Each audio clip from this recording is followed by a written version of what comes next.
Them cut through the air. That really long tail of theirs actually kind of acts like a boat rudder.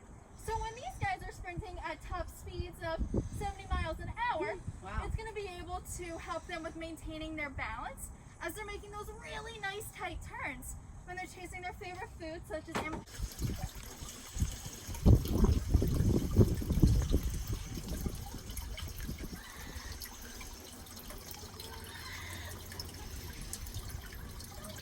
foot bacillus.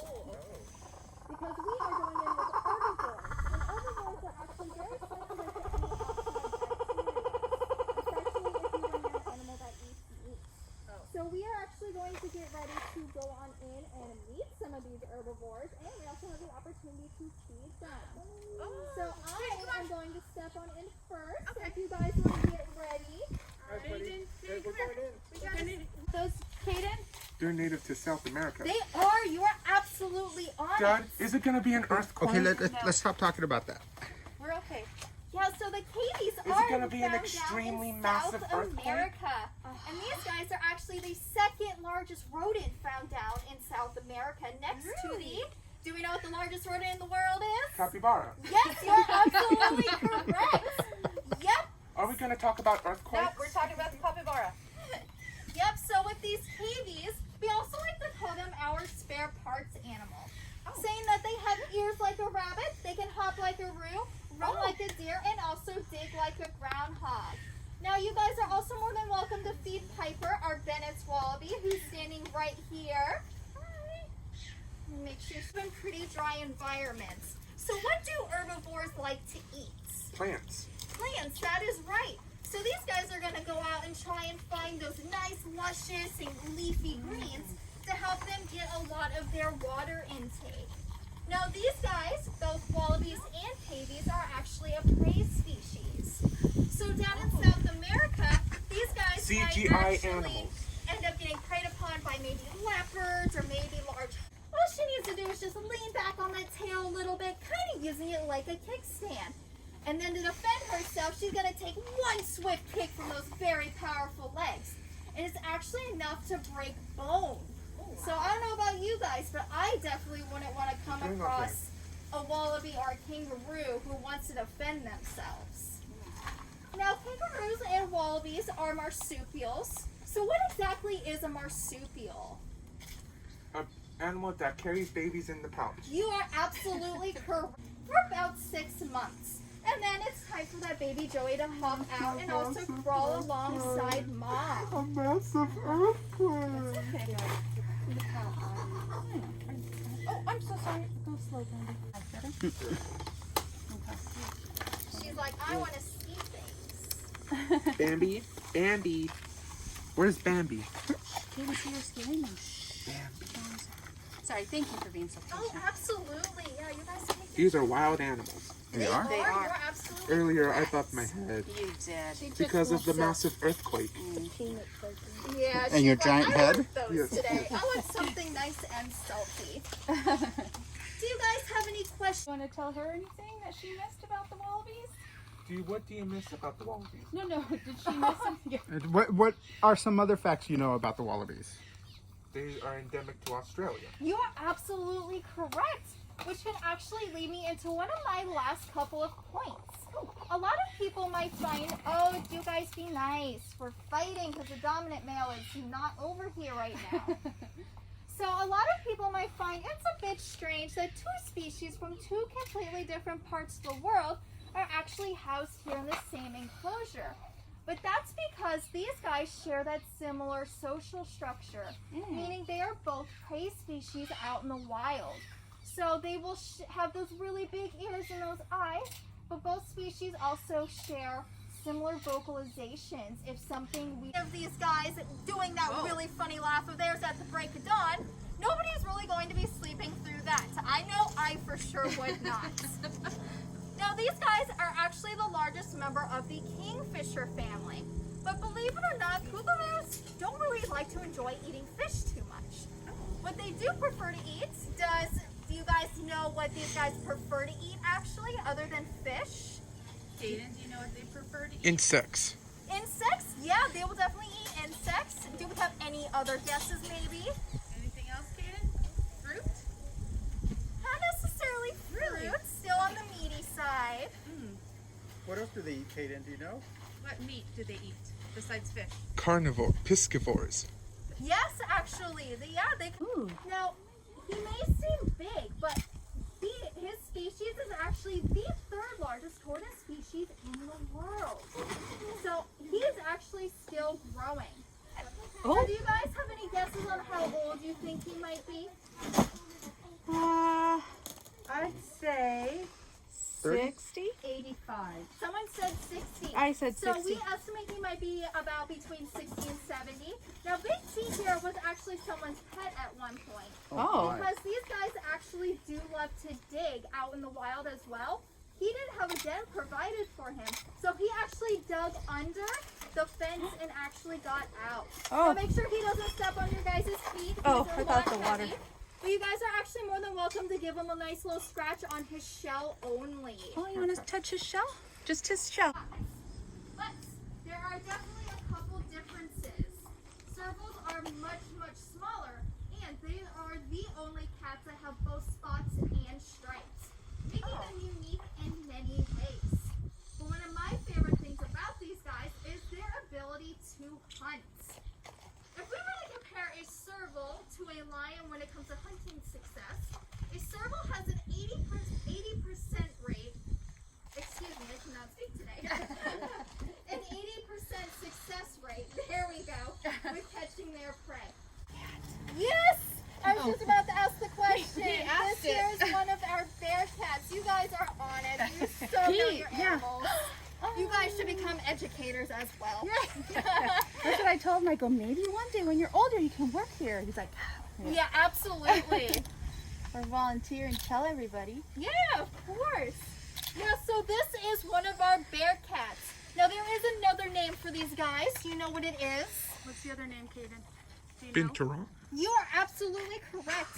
So yes, this is one of our binturongs here. Oh. Now these guys are found over in the rainforest of Indonesia. And they get the name bear cat because they have a specific type of fig tree called a strangler fig. And it's found only over in Indonesia. So if these guys were to end up going extinct, My whole the strangler nemesis, the fig would end wallabies up and the going with them, unfortunately. Patagonian cavies. Because they're able to digest that seed, and then of course, as seed population goes with animal dispersers, it comes out the other end. Which Fertilized. leads me- yes, which leads me into having fun with these guys. Now, binturongs have the ability to get up to 75 pounds. Oh my. Oh my A god. 75 pound binturong is going to eat 75 pounds of food. Oh wow. So, what goes in a binturong must come out, making these guys the messiest animals that we have here at Wild Wonders, just for that very reason. Now, of course, as we all know, binturongs are extremely unique animals, but because they are very unique, they are also affected in many other ways. Deforestation for palm oil plantations, and of course, the illegal pet trade in Southeast Asia. Why anyone will want one as a pet, again, is still strictly beyond me, because these guys are also the largest member of the mongoose family, believe it or not. Oh. So that's why they have the attitudes that they do. But they actually don't really like to deal with snakes like a mongoose would. Snakes absolutely terrify these guys specifically. Oh. He likes Yeah, you, if a Kaden. snake gets in here, it's going to be months before they ever go back down on the ground. It's always a new day for a binturong. Oh. Do you guys have any questions or comments about our binturongs here at Wild Wonders? You know, okay, I heard that they actually can smell like popcorn. Yes, Is okay. it is true. Oh. So they actually have a scent gland on the base of their tail. Uh-huh. So if you guys happen to come back and you want to do the bear cat meet and greet, friend, it's tater tots. What is that, Kaden? A North American porcupine. You are absolutely correct. So yes, tater tot is a porcupine. Can I do anything without the And electronics? he is the second largest rodent found here in North America.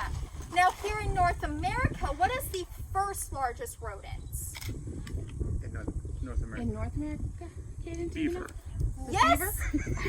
Excellent. This is fantastic. You guys definitely need to be educators. You know how we always look to him? What's the answer? We're cheating on the I quiz. love What's the it. answer? So yeah, that is the beaver. Now Oh. what makes rodents rodents is actually their teeth. So rodent teeth are constantly growing, which is why they're always chewing on things like sticks and stones to help keep those teeth filed down. Their teeth are also stained in orange color because of the high levels of iron that's actually found in their bodies. Now, how is a porcupine going to defend itself? By using its quills. Yes, but can a porcupine shoot those quills out at people? No, right? But these quills do have the ability to come out. Now, he is covered in about 30,000 of these quills, quite a bit. So, if we were to get quilled, we have thumbs. It's easy to pick things right out of our skin. However, a mountain lion, on the other hand, not so much. So if a mountain lion wants to get quilled, he'd go find a rock or a tree, and he's just gonna rub and rub and rub. Well, a part of that quill will break off. Excellent, perfect. Hey, you want to go next, buddy? You're next, buddy. Very gently. And Nice just... and gentle away from the head. Excellent, I love it. Wow, Kaden. Perfect. The animal whisperer. Excellent. Do we want to wash our hands now? Oh, look, he's getting... Here we go. He's gonna hold on to those nice. I'm so nervous. Yeah, it really is. Yeah, so these guys are herbivores. So again, another plant that the bee stings cannot reach down to her skin. So the only places that she could get stung would be a couple places on her face, like her nose, her ears, and maybe her tongue. But let me tell you, it's going to be worth all of that delicious honey, which she is going to lack up with a tongue that is 6 inches long. Oh my. That tongue is as long as my foot. Whoa. So these guys are also what we like to call the nocturnal gardeners of the rainforest, because they have the job of what monkeys and parrots do during the day. They're A going to kinkajou find is all very the delicious agile. and sweet fruits. They have the ability to hang solely from their tail. It acts just like a fifth hand. So another fully prehensile tail. They're going to end up grabbing onto that delicious food of theirs with both their hands. They're going to eat as much of that fruit as possible, but they're going to spit out all of those nasty seeds. Those seeds are going to fall to the bottom of the forest floor, where she and her other animal friends are going to help regrow the rainforest. Because without the rainforest, we would actually end up losing about 50% of the world's animals. It's amazing that the rainforest holds about 50% of the world's animals. So if we all work together and we recycle our animals, oh my goodness, if we recycle our newspaper and our aluminum cans, this is going to help with preventing the cutting down of more trees and also stopping the disturbance of soils where people are trying to find all those precious metals to make the cans that we love so much. And she's super cute, so. Yeah, and I love He saves cans. Oh yeah. Sure. We recycle everything. Yeah, Oh, sure. excellent. Yeah, That makes me he's- really happy. I Trust try me, my he's- best to make sure I recycle everything at home when I can. Well, we even have to do the Compost. Yeah, we're composting, and then we're doing the straws. We never use the plastic. Yep, straws. I have reusable straws now. Yeah, yeah. I always bring it with me when I used to go out too before all this happens. I'm like, I can't do those straws anymore, Yeah, guys. I know. I'm like, we have our straws. Oh, wait, we don't want grapes now? Alrighty, you guys. So Kaya looks like she's a bit full here. So I'm going to go ahead and take her on back home, and then we're actually going to get ready to go ahead and move on to meet the last bit of our animals. Eared fox. That's a back over. Oh, You sit back there. good grief, son. Then you have eagle eyes. Here, honey, grab this. His eyes. He's being sweaty.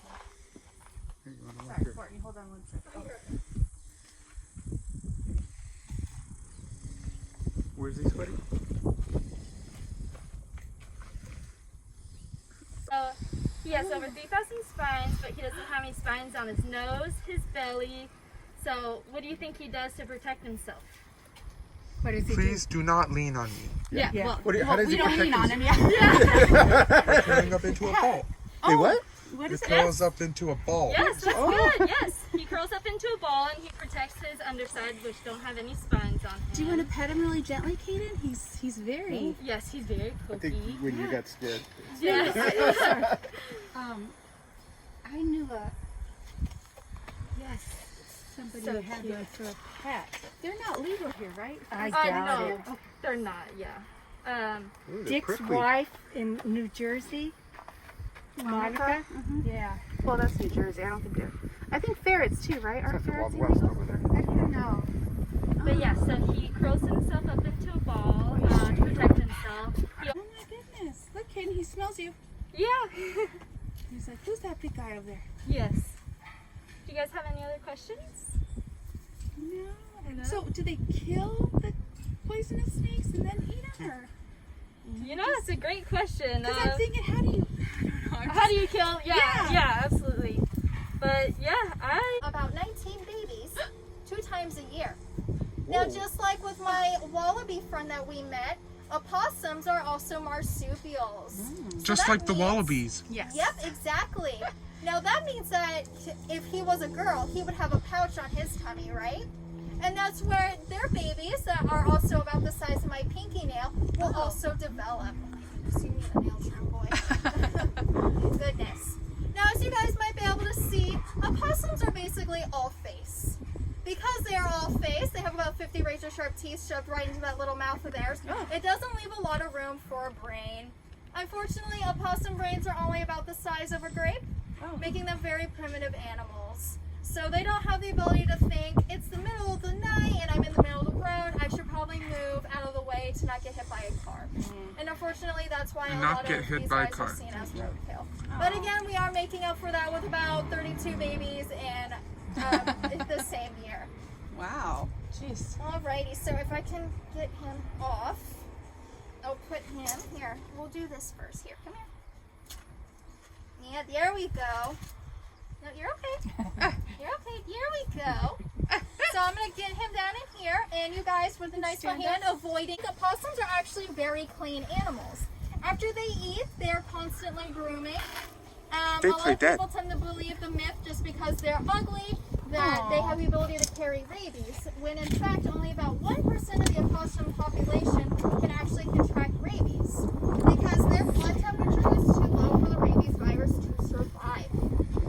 And that is due to the ability of them being able to play possum as a form of defense, which they can do for up to 6 hours if absolutely needed.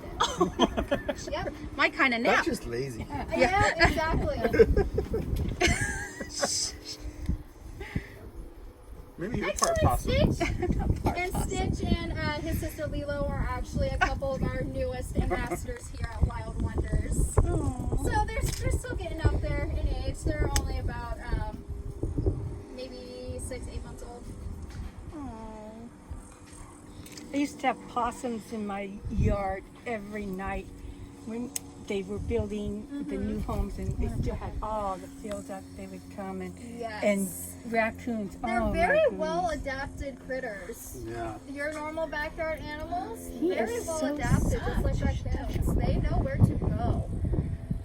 Alrighty, you guys. So if you wouldn't mind stepping back, and don't forget to wash your hands, I'm gonna go ahead and grab Stitch, and my friend Lindsay is gonna educate you guys about another reptile. What do you think protects him, Caden? I don't know. I think his tail. That yes, tail. you're correct. It's his tail, because look at all the spines on his tail. Yeah, if you whack someone with that tail, Oh, yeah. they will not want to attack him, that's for sure. No, I want him to do this. But yeah, so they live in the desert. Why are they so flat? They live in the desert, so I'm sure it's to get all the sun, Oh, okay. bigger surface area. But yeah, so he lives in the desert, so he doesn't get a lot of water because there's not a lot of available water. So he gets all of his water from his nutritions, like his food, so lettuce or whatever he can find. Feeding the animals. Oh, I love that. We love that here. We are all about saving the animals. Yes. I know. I'm trying to find all these different conservancies and stuff to go to because Yeah. we usually go to the zoo and like SeaWorld and stuff, but Everything's fun. Yeah, it's hard now. Yeah. So we're so happy that you guys are open. Yeah, absolutely. We're happy to have you guys here. I know. with I'm like us. private tour. I know we're probably gonna have to come back for the bear cats. Close this thing down, babe.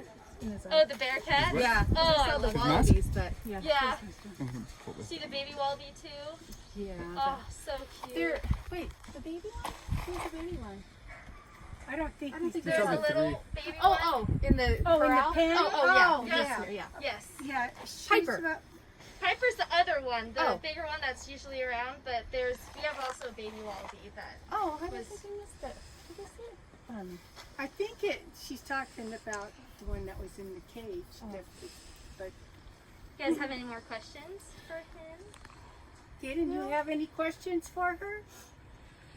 The Egyptian Uromastic.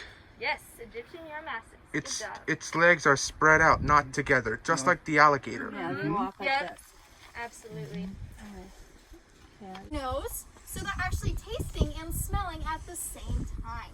Taking in all of those delicious air particles that might be around him, whether it be something that we had down here in this display tank, or maybe he's smelling my friend Kaya on me, the kinkajou. So basically anything that he could be smelling is landing on that tongue. And he's putting his tongue to the roof of his mouth, where a special little organ called a Jacobson's organ in his head, it kind of acts like a computer. It's basically going to let him know whether or not something is food or not. But we're all just a little too big for Ozzy, so we are definitely not going to end up being his lunch. And it is his feeding day tomorrow anyway, so he's got to wait a little bit longer. Now, do snakes unhinge their jaws, you guys? Do snakes unhinge their jaws? No? No, yes, that is correct Really? actually. Oh, A lot of people do believe that snakes have the ability to unhinge their jaw completely, but they cannot. But snakes Cannot do what? have the ability Unhinge to their open their jaws super wide. And that is because of an extra aid in their mouth, an extra bone called a quadrate bone. Let's see if he'll let me get into a ball, Ozzy. No, we're not You going want to touch him, Kaden? You don't want to touch them? That's weird. Normally you're. I know. I was telling her that